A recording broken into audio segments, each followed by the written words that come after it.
prap është e papërfillshme, duke krahasuar sa para po hidhen, sa investime publike janë duke u bërë dhe iluzioni që po sill ndërtimi pas tij. Pra, dhe një ndër arsyet pse kemi të hovë ndërtimi është iluzioni që neve po shpërthejmë turizëm. Tani nga ana e turizmit pastaj ka një rritje të vizitave tuaja, por dhe e ritëm ka rënë.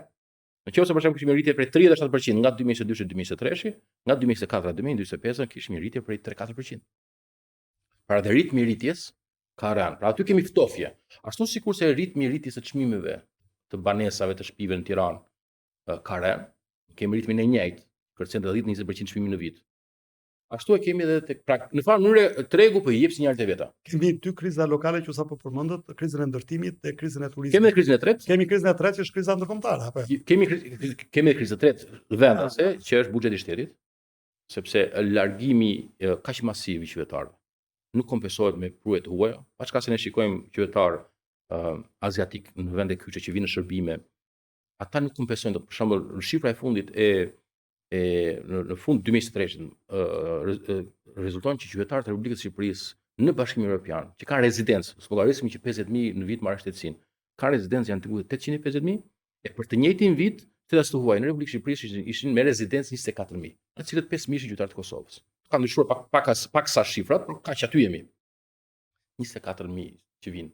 Ka shumë shqiptarë që po qajnë që thonë po na vin Bangladeshasit, po na vin Filipinasit, po na vin po marrin punë të shqiptarëve. Po, kjo mund të jetë edhe manifestim racist. Se ne jemi të pamësuar. Në vendet që janë të pamësuar, kanë këtë problem, siç ka pasur grekët kur u ballafaquan me ne, por nuk janë për masat më mëdha. Përkundër asaj vendet sa sektor kyç ku është e vështirë me gjet. Por ata nuk po vinë masivisht, me thënë drejtën. Do ishte mirë që të kompensonin disa bankësive. Por fakti është ky. Rezident në Shqipëri të huaj vitin e kaluar janë 28.000. 2023 që doli dhe dhëna ishin 24.000. E shumica edhe një pjesa grupi kryesor përbërës i tyre janë qytetarë të Kosovës.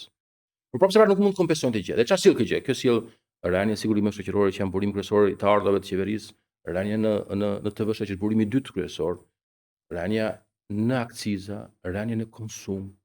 Megjithatë Adrin se më lejon. Pra kriza e tretë për ta shpjeguar se lash në mes, për ta shpjeguar kriza e tretë është buxheti i shtetit. Që njerëzit do pagojnë taksa, po të kuren masivisht. Po ashtu, sektorët kryesor, biznesmenët më të mëdhenj që janë partnerë të qeverisë, ortak të qeverisë, më të privilegjuarit, nuk janë në sektor prodhimi, janë në sektor të shitjes me pakicë. Pra, kjo kërcënon jo vetëm buxhetin e shtetit, por kërcënon edhe bizneset kryesorë të vendpunëdhënësit më të mëdhenj, të cilët janë drejt për drejt të lidhur me fuqinë blerëse. E ku kjo fuqi blerëse të kuret me këtë përmasa, ku popullsia aktive po bie, ku mosha mesatare jon ka vajtur në Bashkimin Evropian.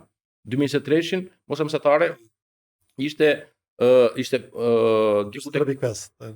Po, ama në 2020 në janar të 2000, e vërtet ajo, por në janar të 2025 ka vajtur 44.3, mesatare Bashkimi Evropian është 44.7, me siguri me ikjet e vitit të kaluar, e kemi kaluar dhe mesatare Bashkimi Evropian. Në kushte moshe nuk ka konsum, nuk ka as punë. Ju keni shumë drejt në analizën tuaj sipas optikës suaj, por jo s'është optika ime kjo. Duhet vënë kjo është këto janë rregulla e lojës. Jo